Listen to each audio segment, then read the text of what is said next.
ہے تو میں گولڈ رکھ کے یہ لے رہا ہوں. اوف، میں کہا آپ کے پاس گولڈ ہے؟ ہاں. بندہ کہہ رہا ہے مجھے پیسوں کی سخت ضرورت ہے، انٹرسٹ پہ لینے کے لیے تیار ہے، اور ساتھ کیا کہہ رہا ہے؟ گولڈ. بات سمجھ رہے ہیں آپ؟ یقین کریں میرا جی چاہ موبائل اٹھا کے اسے ماروں. کبھی ایسی ٹیکنالوجی ہوتی تو مار ہی دیتا شاید. عجیب طریقہ ہے یار. سخت ضرورت ہے، سود کو حلال کرنے کے لیے مفتی کے پیچھے پڑا ہوا ہے. کوئی مفتی کبھی ہوں؟ لا الہ الا اللہ. میں کہا بھائی گولڈ کو بیچو، پیسے ادا کرو، آئیں بائیں شائیں. میں کہا آخر کیا مسئلہ ہے آپ گولڈ کو بیچ کے قرض ادا نہیں کرنا چاہتے؟ چپ. یقین کریں پیچھے ہی پڑا رہا بندہ. بس قریب تھا کہ میں زبردست میں آف ہی کر دیتا، لیکن شکر ہے عزت کے ساتھ بات ختم ہو گئی. گولڈ پڑا ہوا ہے، صرف 1 لاکھ قرضہ دینا ہے. وہ 1.5 سے 2 تولہ نکالنے کے لیے تیار نہیں ہے. یہ حالت ہے. اور مجھے پکا یقین ہے اس نے رمضان کے 30 روزے پورے رکھے ہیں. نمازی بندہ ہے، پرہیزگار بندہ.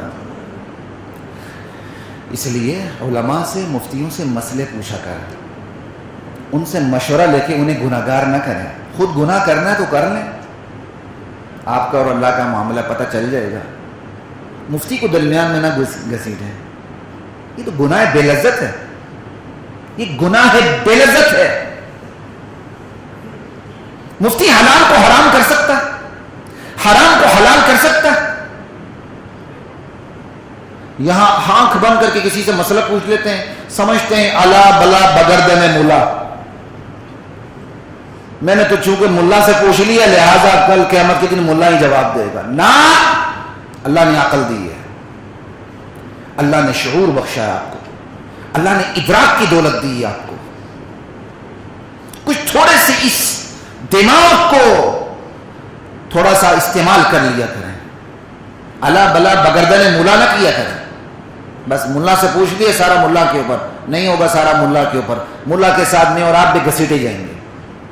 غلط بات ہے. اپنی حرام کاریوں کے لیے میں اور آپ فتوے لینے لگیں. اپنا احتساب کریں. رمضان شکر کا مادہ پیدا ہوا کہ نہیں؟ اگر آپ 3 نہیں 2 وقت کا کھانا کھا رہے ہیں شکر ادا کریں. لوگوں کو 1 وقت کا کھانا نصیب ہے. آپ 1 وقت کا کھا رہے ہیں شکر کریں. لوگوں کو 1 وقت کا بھی نصیب نہیں ہے. آپ کے پاس 1 وقت نہیں ہے لیکن آپ چھت کے نیچے ہیں، شکر کریں. لوگوں کے پاس چھت بھی نہیں ہے. ہر بندہ ایسا ہے کہ اگر وہ غور کرے کہ اس سے نیچے بندہ موجود ہے، اس سے نچلا بندہ موجود ہے. دین کے معاملے میں اوپر دیکھیں. یہ طریقہ ہے اپنے احتساب کا. دین کے معاملے میں اپنے سے اوپر کو دیکھیں کہ اللہ نے مجھے اسی طرح اس بندے کی طرح عقل دی تھی، دل دیا تھا، دماغ دیا ہوا ہے، سب کچھ دیا ہوا ہے، صحت دی ہوئی ہے، سب کچھ دیا ہوا ہے. میں ایسے اعمال بجا نہیں لا سکا جیسا یہ میرا بھائی، میرا دوست، میرا باپ، میری ماں، میری بہن، میرا بھائی، میرا نمازی، میرا ساتھی، میرے دفتر کا ساتھی، میرا پارٹنر یہ ادا کر سکا. میں نہیں کر سکا. حالانکہ اللہ تعالیٰ نے وہی قوتیں مجھے بھی عطا کی تھی، اس سے بہتر عطا کی تھی. دین سے ہمیشہ دین کے معاملے میں اپنے سے اوپر کو دیکھیں. دین کے معاملے میں اوپر کو دیکھیں گے فکر کا مادہ پیدا ہوگا. پھر میں اور آپ ترقی کریں گے. یہاں ایسا نہیں ہوتا. یہاں جو 5 وقت کا نمازی بن جاتا ہے وہ ہر ایک کو نفرت کی نگاہ سے دیکھنا شروع کر دیتا ہے. غلط بات. اس کے اندر خوش پن آ جاتا ہے. غلط بات. دین سے ہمیشہ اوپر والے کو دیکھیں. اپنے سے ہر مسلمان کو اچھا سمجھیں. کسی کے اندر کوئی خرابی ہے آپ میں نہیں تو اللہ کا شکر ادا کریں. دنیا کے معاملے میں اپنے سے نیچے کو دیکھیں.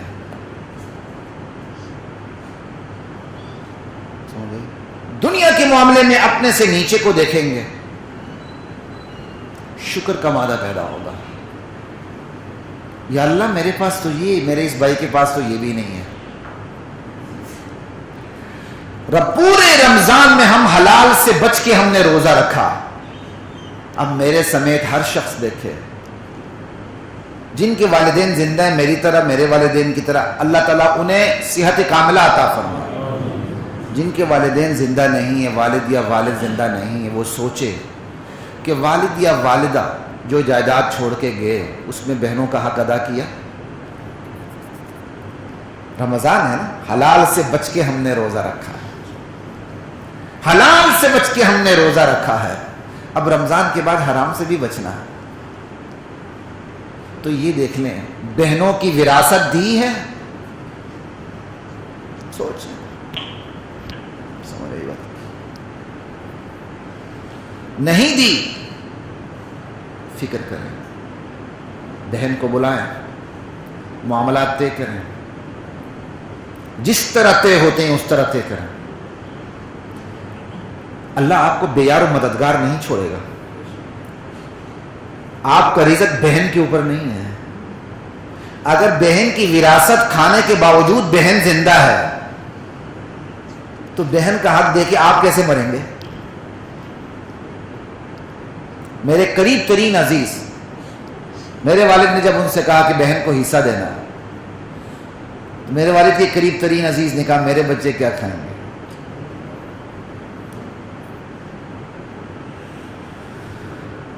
بہن کا حصہ مار لیا، بہن پھر بھی جی رہی ہے تو صرف بہن کا حصہ نکال کے دے دیں۔ بہن آپ کا حصہ تو مار ہی نہیں سکتی بیچاری،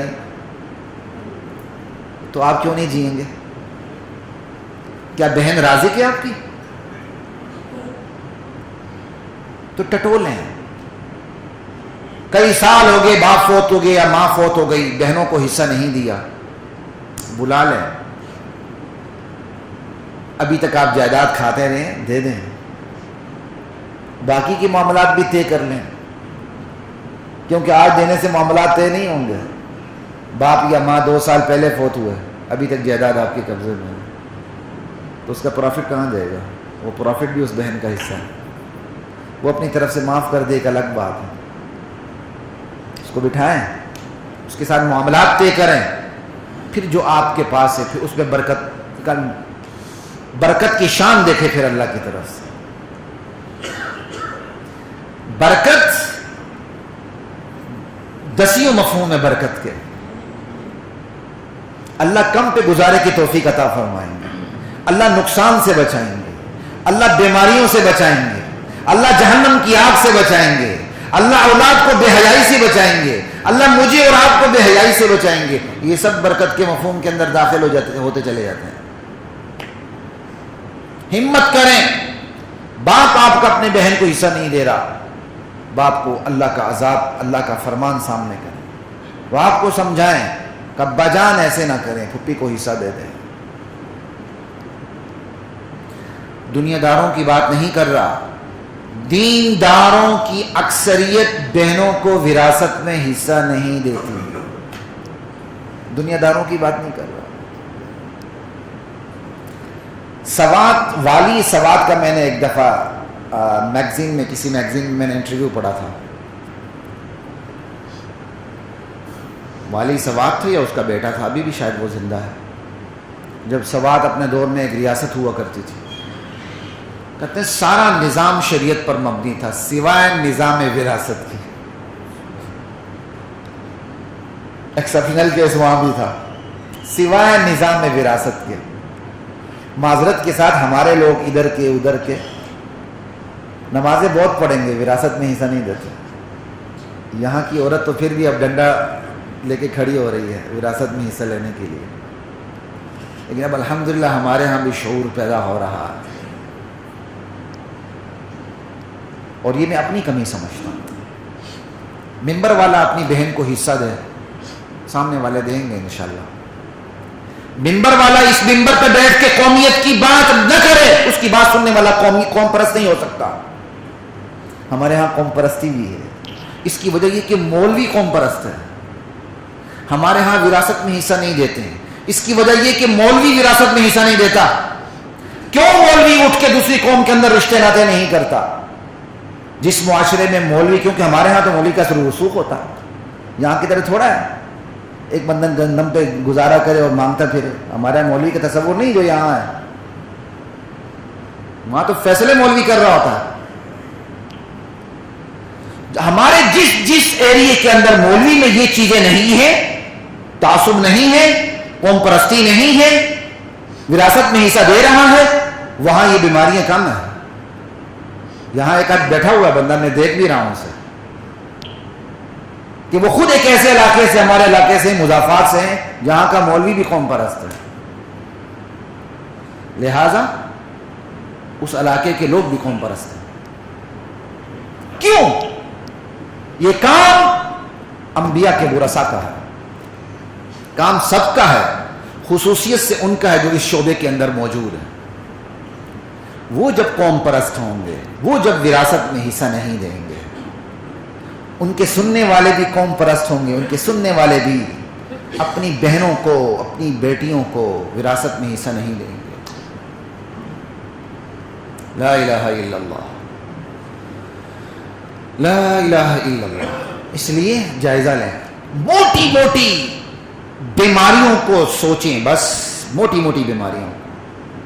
یہ تو جو مجھے تھوڑی بہت معاشرے کی بیماریاں میرے سامنے آ رہی ہیں تو میں آپ کے سامنے رکھ رہا ہوں کہ وراثت بہت بڑی بیماری ہے، وراثت کا حصہ نہ دینا. اور غالباً یہ جنوبی پنجاب کی طرف بھی بہت زیادہ ہے، یہ پنجاب کی سرائکی بیلٹ ہے، اس کے اندر بھی میرے خیال یہ چیز بہت زیادہ ہے. نہیں دیتے، شہروں میں نہیں دیتے.